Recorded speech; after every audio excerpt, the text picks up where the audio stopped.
Geographic Information Systems, or GIS, can be used effectively around the world at local to regional to global scales in the event of disasters, natural disasters, human-caused disasters.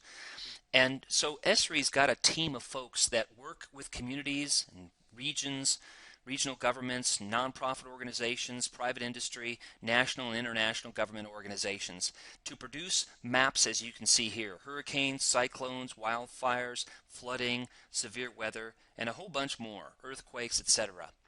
So one of the things that they have done just recently is for the disastrous March 2014 Oso, Washington slide area.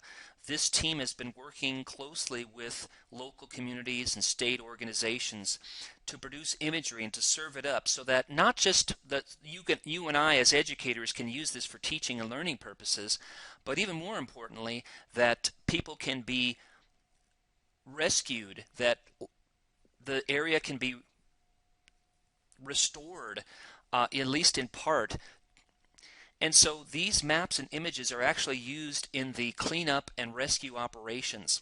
Now in this case I want to show you the orthomosaic image. So this is aerial photography that was acquired on March 24, 2014 at 12:30 p.m.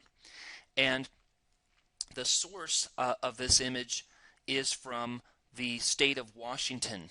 So we can use it inside ArcGIS Online. The Washington State Department of Transportation is the agency that actually gathered this data. So we're going to go ahead and open it. We're going to add it to a new map inside ArcGIS Online. And you can see here that what we've got is a dramatic image at high resolution of the slide area. So you can get real tight in here and examine the actual scar and then these boulders and these enormous Pacific Northwest sized trees that were knocked over.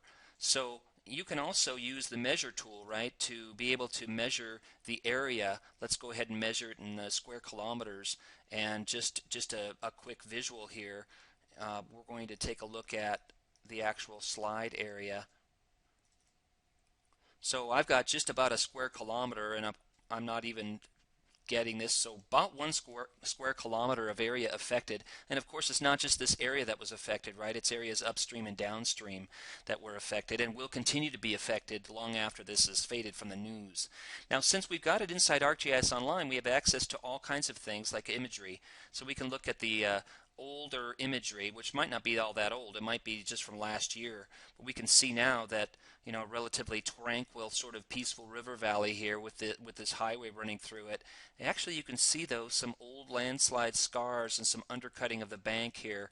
But of course, nothing like what we had in March 2014. Then we can turn on this aerial, the newer aerial gathered again from the Washington State DOT. Now, we also have access to these transparency tools, so we can fade this in and out, as you can see here, and take a look at exactly where this occurred. We can look at the entire region to find out where this is and where this river actually flows from and to.